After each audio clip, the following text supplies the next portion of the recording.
Stay up to date on the latest political news this election season for less. Visit inforum.news/port and get 3 months of unlimited access to our news network for only 99 cents a month. Subscribe now at inforum.news/port.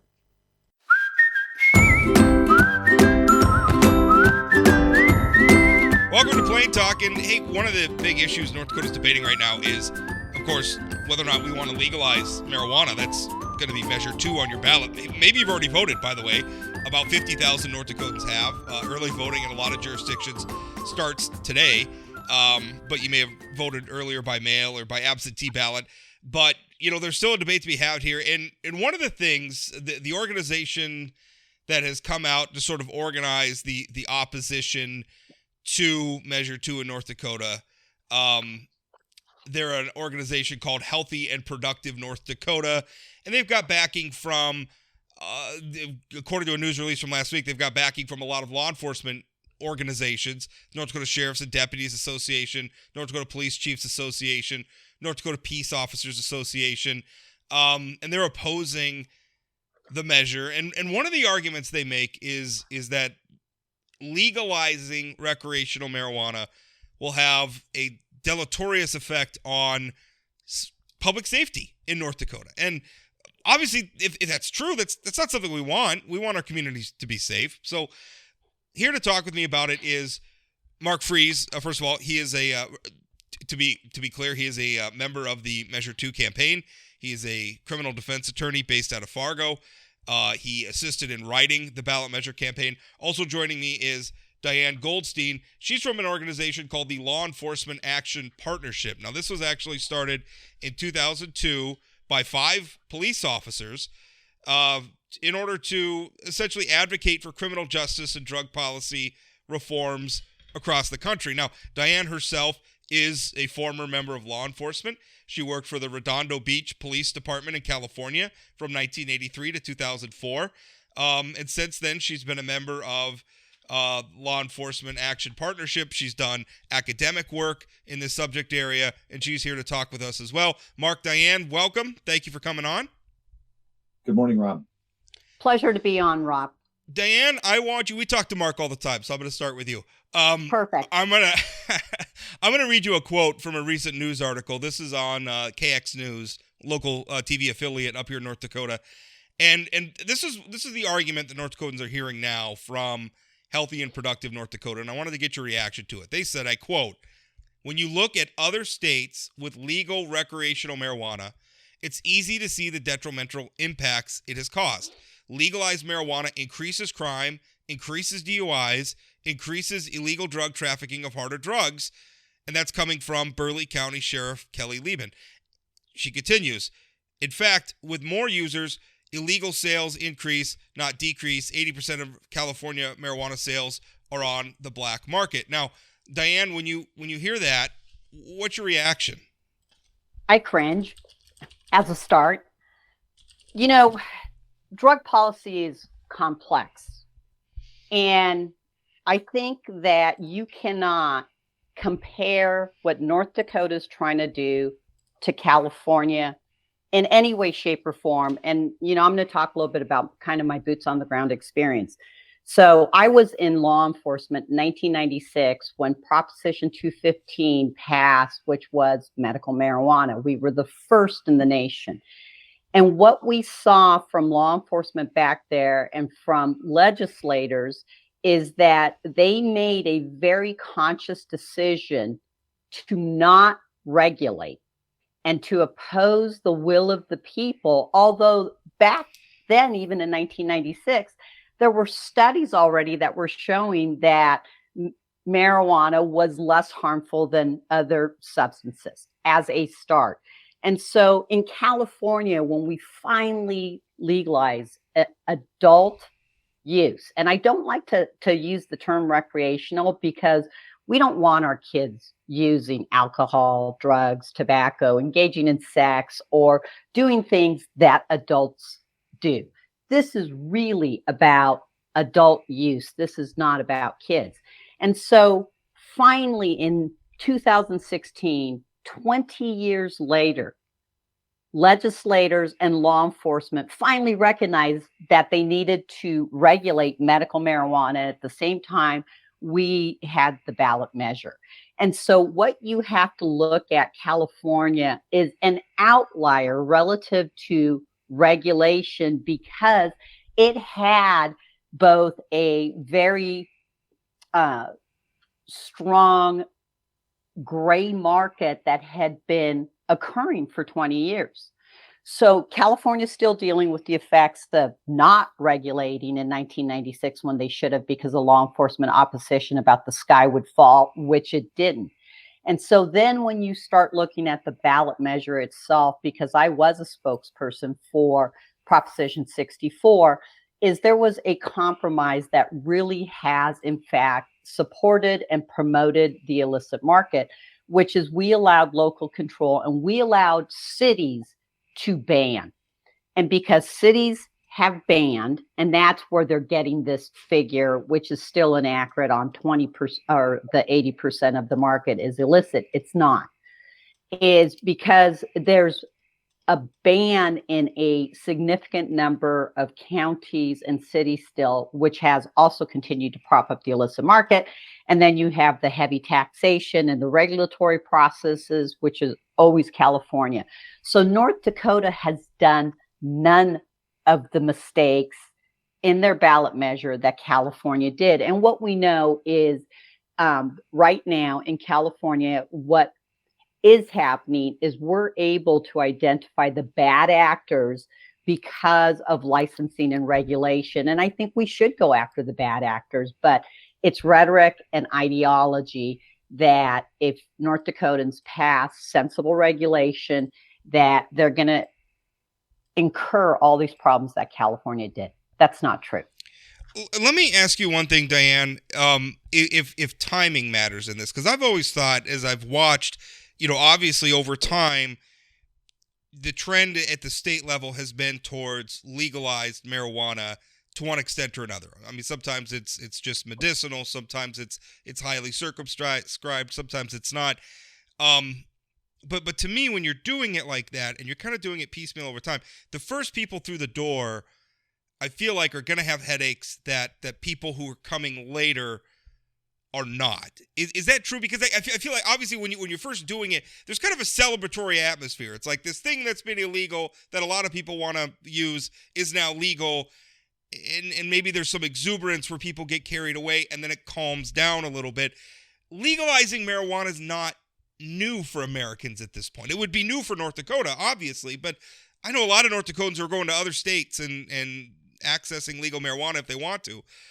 So it's not a new thing anymore. And a lot of the old taboos, I feel like, are breaking down. Does the timing matter in this as well? Absolutely. Is anyone who takes a risk out the door is going to see all the issues and the problems. And so the problem, though, continues, though, that there is this ideological fear by law enforcement instead of embracing what their constituents want, right? Is I have this issue that, for many years I've worked in this policy space, and law enforcement has always talked about, we don't make the laws, we just enforce them, which is absolutely a cliche. It is a flat out blatant lie. And I call out law enforcement on this all the time because, from a executive branch perspective, we were placed there specifically because we're like the military. We're the only people that are allowed to kill people, to use force and violence in furtherance of our government. And so we should not be in a position where, yes, we can talk to legislators and say, hey, these are, unintended outcomes. Have we thought of these? But we should not be in that position of lobbying for or against bills in this type of fashion. I just find it unethical, to be very frank. I share with you. I think it is a fine line. And by the way, I think I referred to Burleigh County Sheriff Kelly Lehman as I misgendered him. I have no idea why I did that, but it's a gentleman in Burleigh County. Why do you think law enforcement? I mean, what's the motivation? I mean, obviously, I read to you at the beginning. a laundry list of law enforcement organizations in North Dakota that have come out against this. Is it just inertia? Like, it's just we've been fighting it for so long, we can't imagine suddenly this being legal, or maybe because I can imagine how frustrating it must be to be out there doing the same thing. You're making traffic stops, you're out there, you're busting dealers, you're doing all this stuff, and now all of a sudden, all this work you've put into enforcing this law, we're just giving up. Is that a feeling like it just feels like we're giving up something I've dedicated my career to? And you know what? For some folks, it may be, but you know what? What's the purpose of governance? Shouldn't we constantly be looking at our policies and thinking about the overall good?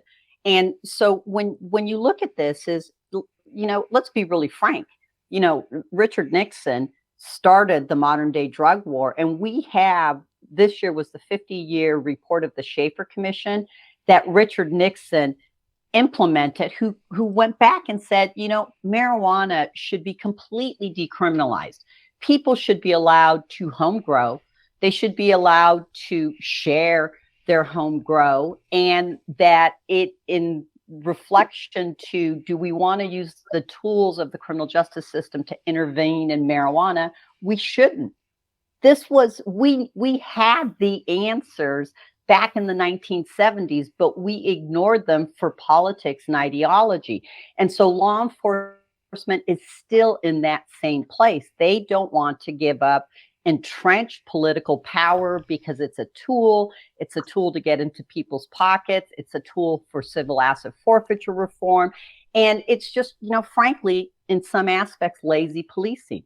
We've all adapted in our police careers as laws have changed. We used to not arrest domestic violence folks, and then we started mandatorily arresting people, and now we've eased off. As we look to our legislators and academics and research to develop the best policies so our justice system is fair and equitable.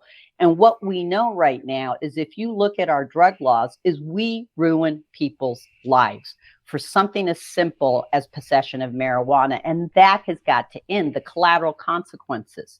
You think about, you can't adopt kids. You can lose your children. You can lose your job. You can lose licensing. We're just perpetuating crime through overcriminalization. Mark, you helped draft this bill. I mean, I think there's a lot of people out there who might be willing to say, well, maybe we should legalize it. I don't really have a strong feeling one way or the other, but they don't want our roads to be crowded with people who are driving stoned. And they don't want our construction sites to have people running heavy machinery while they're stoned. I think that's kind of the argument that the law enforcement folks are making in Healthy and Productive North Dakota, that group. I think the argument they're making is that it's going to be less safe because it's being legal now, so people can just drive around stoned. How does this particular measure protect against that? Fear mongering is effective. And it works, right? I mean, it goes all the way back to what Diane had indicated, that, a generation or two ago, we could have fixed this problem, but we didn't. The studies, in fact, probably one of the preeminent studies is the effect of state marijuana legalizations, a 2021 update from the Cato Institute. This is no longer a social experiment, right? I mean, Washington and Colorado have been doing this a long time now, and there's getting to be more and more data. The Cato Institute study found that the average traffic fatality rate in states that have legalized adult use cannabis is 10% lower than the average in the US. So based on data that they've been combining in states where they've actually legalized adult use marijuana, the rate of fatalities is going down, not up. The same is true, Rob, with your question earlier to Diane. This notion that the sky is going to fall and there's going to be tons more crime. The empirical data proves just the opposite. In the Justice Quarterly in September 2019, in an article entitled "The Cannabis Effect on Crime," studies in empirical data showed that marijuana legalization and sales has had little to no effect on major crime rates in Colorado or Washington. No statistically long-term effects on the use of marijuana or its relationship to crime. So the bottom line is, it's effective. If you can scare people into keeping the status quo, it has proven effective over the years. The problem for law enforcement now is voters are becoming educated. They're reading, they're listening, they're realizing what law enforcement has done, and they're becoming offended by what Diane has outlined, where law enforcement, for their own personal reasons, and I suspect Diane would almost fall out of her chair if she'd learned this, but in North Dakota, city police departments essentially get to keep the proceeds of their criminal prosecution. So there's a huge incentive for them to continue to pursue this as criminal behavior. I apologize for a very long answer to a short question, but I think that's really kind of the umbrella under which all of this is falling. One other question, Mark, is again, the argument here is I'm old enough to remember when we had a debate about legalizing medicinal marijuana, which won, by the way. Marijuana, for that purpose, is currently legal in North Dakota. And I remember that debate, and I remember a lot of the same, at least the same organizations, if maybe not the same individuals, were arguing that it was the same public safety argument, that we were going to get access, that marijuana, it was a canard, it was going to be so easy for anybody to get it, and crime was going to soar. And I guess that's my question for you, Mark. You work in the criminal justice field every day. Has crime soared in North Dakota? And again, we're understanding, there's a lot of variables for crime, and I think probably some parts of our state could say, yeah, we're seeing some problems with violent crime, but I'm looking, and just anecdotally, I'm not seeing any evidence that marijuana use, medical marijuana use, is driving increased crime in North Dakota right now. Yeah, and there's no statistical data to support that. And from practical, empirical experience, I can tell you that those that are using marijuana have a much lesser propensity to engage in violent behavior than somebody who's drunk, somebody who's used alcohol, somebody who's used other types of illicit narcotics. The reality is the effects of marijuana, from those of us that have observed people in the field who have used it, are profound, right? They're not violent, they're not mean, they're not beating up their spouses or their significant other. They're simply they're simply enjoying a substance that's a natural substance, right? So no, I don't think crime rates will go up. I think that this is a very carefully tailored bill, designed with North Dakota principles in mind. And I really would like to underscore a point that Diane made, is that we've done this the smart way. We've had the experience of 19 other states that have developed adult use regulations. We've been able to watch that. And I would like to take credit. I appreciate you giving me credit for helping draft this. I did offer input, but the bulk of the work here was done by Legislative Council and the North Dakota House of Representatives last session, when they drafted really what is this measure. Diane, one thing I think one sticking point, because a lot of what Mark says about the differences between marijuana and alcohol and its effects on individuals, I think probably manifests itself in the cultural stereotype of the stoner, right? Which is kind of and it's a stereotype, so it's not entirely fair, but I don't think a lot of people look at that and say, oh, these are violent people, right? These are crazy, violent people. I think they're just, it is what it is. I think one area where people probably are concerned, though, are DUIs. We don't want inebriated people driving on our roads. So how do we do? Because I think it's really easy with alcohol. An officer makes a stop. We have sobriety tests we can do. We have breath tests we can do. We have blood tests we can do. I think that gets harder with marijuana, at least from a layman's perspective. How do we handle somebody who's stoned on marijuana driving if it's legal? There's two things. In 1983, because I'm old, I'm 61, so my law enforcement career really kind of spanned like the full drug war. I was a member of our driving under the influence team. And oh my gosh, in the 1980s, I was arresting people for driving under the influence of marijuana. We have the tools. We've always had the tools. That's just a fear. Now, I'm not saying that we're not going to have to invest in training. There's advanced roadside impairment training that all the states who have legalized have done, that basically are saying, look, in anticipation of ensuring that our roads are safe, we believe that law enforcement needs an enhanced level of training. So you have advanced roadside detection training for all the patrol officers. And then you have advanced drug recognition expert training for people that are in fact the experts. But it's funny, I just got back from the largest policing conference in the world, the International Association of Chiefs of Police. And I was in an exhibit hall, and I stopped and talked with a couple companies who are in technology, who are in fact designing tests that are currently in academic research, clinical trials that will in fact be able to give you a basis of impairment in addition to not just marijuana, but to other drugs as well. So technology is already starting to roll out to identify this issue and this problem. And so my suggestion is that we need to ensure that all our officers are trained. We've been doing this since I was a cop in 1983. That hasn't changed. And that what we need to also understand is we need to pair empirical research with law enforcement policies and practices. But one of the things that I want to say is I talked to a really good friend who actually was a DRE and does academic research and other work in this issue, is the crash risk on cannabis, and I'm not minimizing it. No different than, if you use cannabis responsibly, you should not be driving. No different than alcohol, no different than prescription drugs, no different than anything else. And we have a law for that, and we have trained officers to do that. But crash risk, talking on a cell phone is 4 times greater. Noisy child in the back seat, 2 times greater. Alcohol, that's a blood alcohol related, is 8 to 40 times greater. And guess what cannabis is? It's 2 times. So it's, when you start looking at the outcomes in the empirical research, and in some studies, they point out that there's a statistically negligible effect on driving. They're not saying it's zero, but it's people shouldn't be driving under the influence of anything, no matter what, right?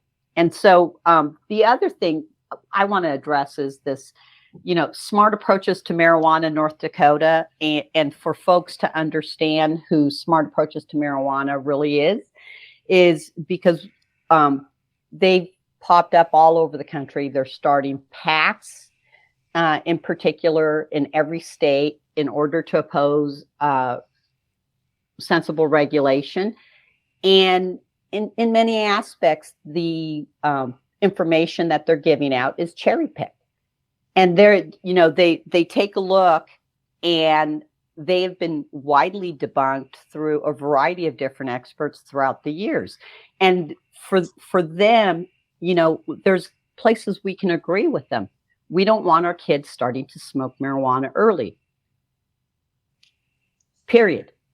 But this is not what this ballot measure is about. And right now, I will tell you is, from a compliance standpoint, is there's been multiple studies that have been done where there's been undercover operations into the cannabis industry to see if they're selling to minors. You know what their compliance rate is? 99 to 100%, where they turn people who aren't supposed to be buying marijuana away. For alcohol and for tobacco, it's a lot lower. And so, is drug dealers don't ask for ID. That's all I'm saying. Sensibly regulated businesses do. One thing that we miss in this, I ask you a question about, how are we going to handle marijuana DUIs? I guess that kind of ignores the reality is that marijuana is already in North Dakota. It's already everywhere. There's already people who are using it irresponsibly, and lots of people, by the way, who are using it responsibly. I think that gets missed a lot, Diane, is how futile what we're doing right now is in terms of stopping it. Can you speak to that a little bit? Because to me, it seems, I live in the real world. I have friends who use marijuana. I personally don't. It's just a personal choice. I'm not real big on any inebriants. Caffeine is about as far as I go. But I know people who do. And I have a feeling that if I wanted it, I could probably have some by this afternoon. In just about any community in North Dakota. So can you speak to that a little bit? It seems like it's already here. I feel like we're joking ourselves by saying that we're prohibiting this at all. Oh, absolutely. We know the history of prohibition, whether you want to talk alcohol prohibition, right? whether you want to talk, the modern day drug war, is right now it's absolutely insanity that we continue to do the same things over and over and over again. As Einstein said, right? Is we know today that our emphasis on supply side interdictions in the United States and globally has done nothing to reduce the amount of drugs that are coming into our country. And in fact, it's made it more dangerous rather than taking a true public health perspective. We see drug prohibition doesn't work. Drug use continues to be very problematic. You take a look at the fentanyl overdose crisis. What we don't see with marijuana is we don't see people dying. We do know that no different than other scheduled drugs, that there is efficacious value to medical marijuana. It shouldn't even be on a schedule, which is exactly what the Schaefer Commission said, is marijuana is not dangerous. There are benefits to it. And so the more we, and Mark, you were a cop, right? We know it is, there are places where law enforcement is super effective.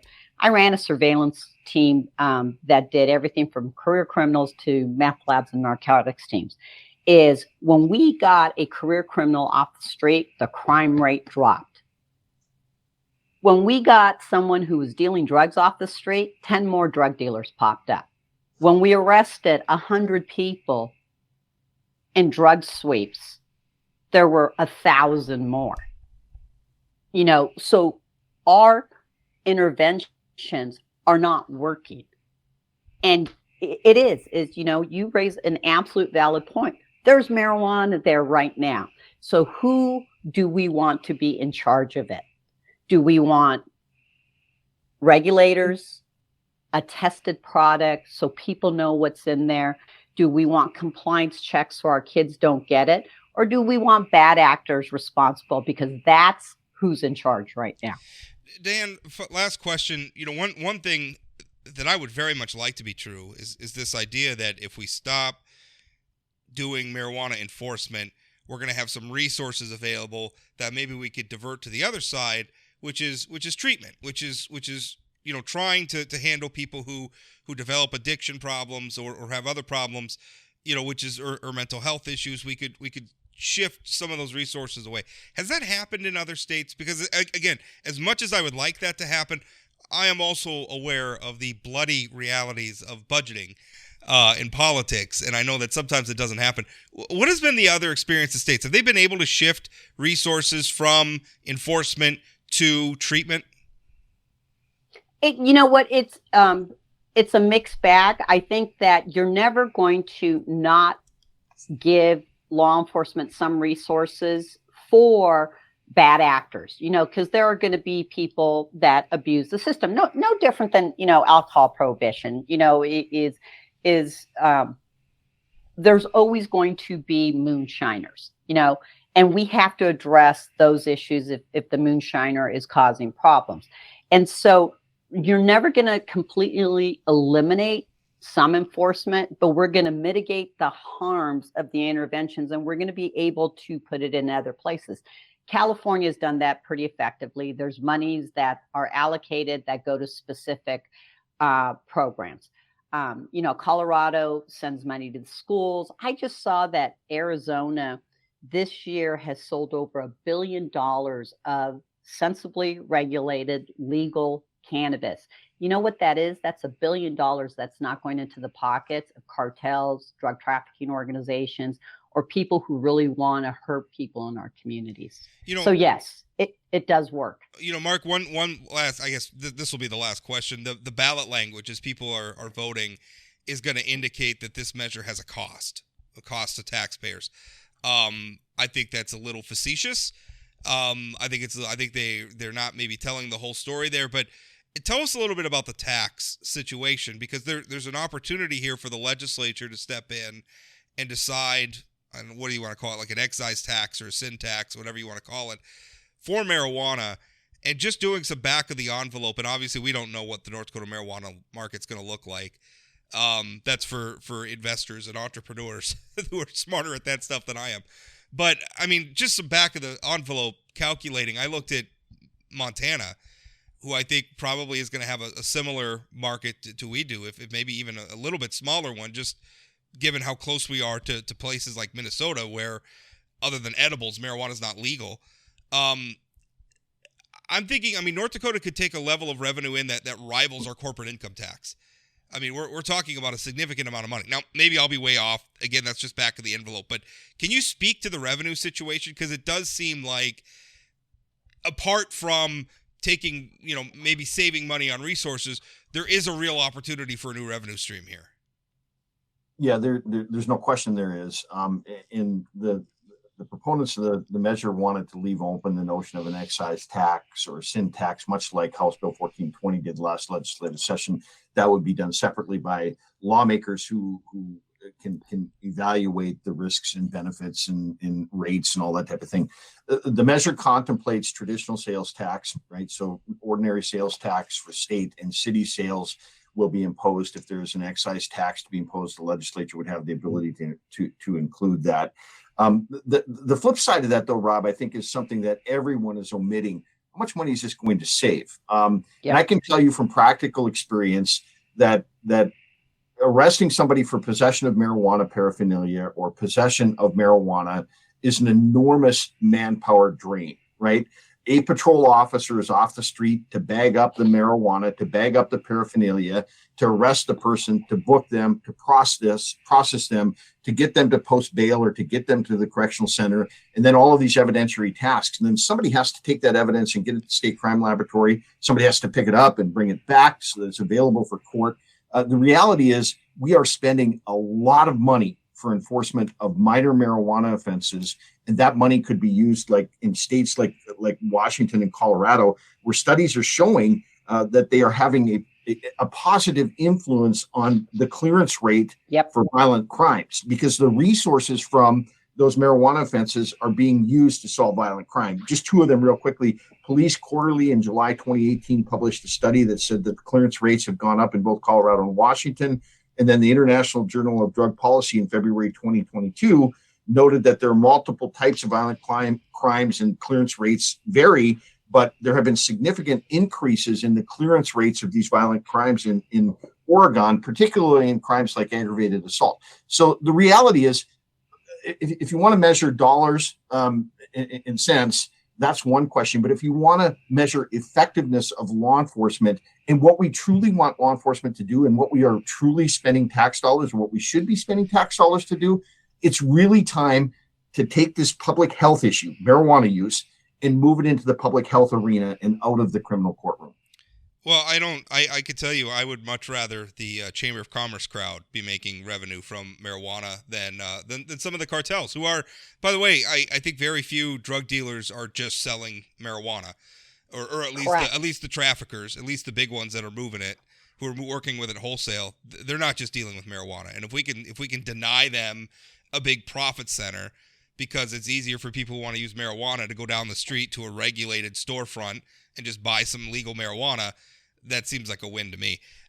Diane, Mark, thank you for your time. Diane, you wanted to make another point. Let me say one last thing, which I think this piece is so important, is this same group will always say that legalizers promise an absolute end to the illicit market. And that's an absolute lie. And people need to understand that. This is like alcohol prohibition. You still have moonshiners. There's still a black market for tobacco. There's still, because of taxes and everything else. And so people need to understand the complexities of this issue. But you know what we don't have, like when we got out of alcohol prohibition, we don't have Budweiser and Coors engaging in firefights in the middle of the street, right? And so we do mitigate the harms of the illicit market and the violence associated with it. In our society, we are never going to eliminate crime 100%. We're never going to eliminate kind of that underground market, but we have to work towards mitigating the harms of it, and this is one sensible way of doing it. Yeah, I think it's a good, realist argument. Diane, Mark, thank you for your time.